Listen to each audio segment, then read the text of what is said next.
حضور کے شہر کا ادب، حضرت موسیٰ علیہ نبینا علیہ السلام، میں آپ کو بتا دوں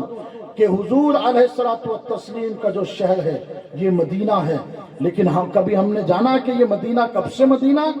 حضرت موسیٰ علیہ السلام نے اپنی قوم کو اس کے بارے میں بتایا تھا۔ آئیے میں آپ کو بتا دوں، حضرت موسیٰ علیہ السلام اپنے جانثاروں کے ساتھ کعبے کے حج کے لیے، کعبے کے طواف کے لیے تشریف لائے،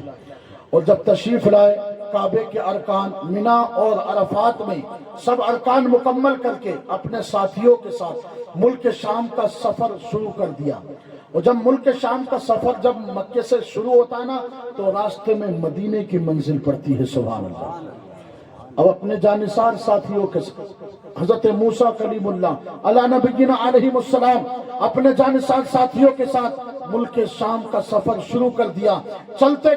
گئے راستے میں جب پہاڑیاں دیکھی، مدینے کے وہ سنتل میدان دیکھے، وہاں کی آب و ہوا دیکھی، دنیا جانے نہ جانے لیکن انبیاء کی نگاہ پہچان لیتی ہے۔ اللہ تعالیٰ نے ان کو ایسی طاقت عطا کی ہے، مدینے کے جب جنگلات، مدینے کی وہ بہاریں، مدینے کی جب وہ پہاڑیاں دور سے نظر آنے لگی نا تو موسیٰ علیہ السلام نے اپنے پاؤں سے جوتیاں اتار دی، سبحان اللہ۔ ابھی مدینہ بنا نہیں ہے، ابھی حضور آئے نہیں ہیں، ابھی دنیا کو معلوم ہی نہیں ہے، لیکن موسیٰ علیہ السلام کا یہ پہلا گزر ہے۔ غور کریں مدینے کا ادب کیا ہے۔ یہ ادب موسیٰ علیہ نبی علیہ السلام نے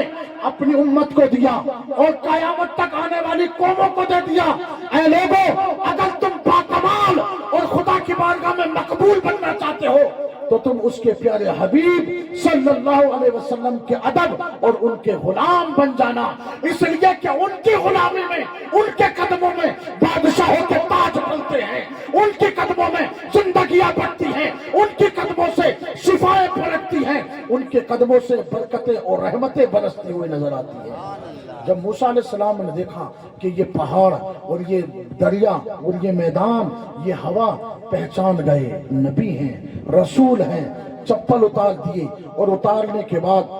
ان کے جانثار جو ساتھی تھے جو مکے سے آ رہے تھے انہوں نے پوچھا کہ اے اللہ کے پیغمبر، آپ نے اپنی جوتیوں کو کیوں اتار دیا؟ آپ مکے سے چل کے آ رہے ہیں، آپ کے پاؤں میں جوتی تھی لیکن آپ نے کیوں اتار دیا؟ کہا کہ تمہیں معلوم نہیں ہے، جس جنگل سے ہم گزر رہے ہیں، جس جگہ سے اب ہمارا گزر ہوگا،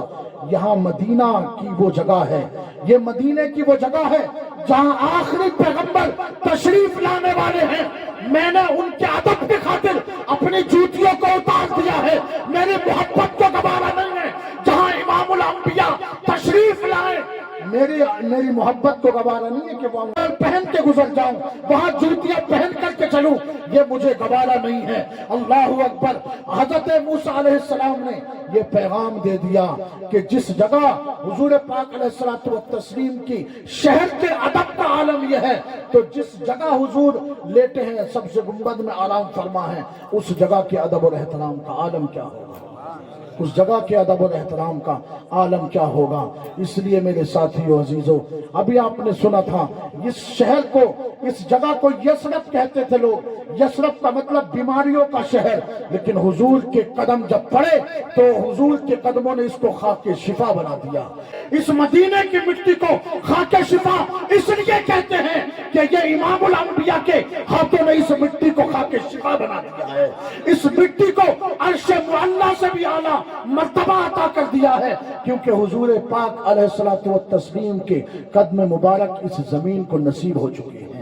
عزیزان گرامی، یہ وہ مدینہ ہے کہ جس کے بارے میں امام مالک اپنے وقت کے امام جب مدینے میں حاضری دیتے ہیں تو مدینے کی دیواروں کو چومتے ہیں، راستوں کو چومتے ہیں۔ ان کے سامنے مقتدی تھے، انہوں نے کہا امام صاحب اتنے بڑے عالم ہو، آپ یہ دیواریں چوم رہے ہو، یہ گھر چومتے ہو؟ کہا کہ تم نہیں جانتے ہو میں ان گلیوں کو، ان دیواروں کو کیوں چوم رہا ہوں؟ اس لیے چوم رہا ہوں، ان دروں دیواروں کو اس لیے چومتا ہوں، ان دروں اور دیواروں نے میرے نبی کے چہرے کا دیدار کیا ہے، ان راستوں نے میرے نبی کے قدموں کو چوما ہے۔ آج ان راستوں کو، ان گلیوں کو میں محبت سے چوم رہا ہوں، اس لیے کہ ہو سکتا ہے کہ یہی میرے لیے ادب اور میرے لیے ذریعہ نجات کا سامان بن جائے۔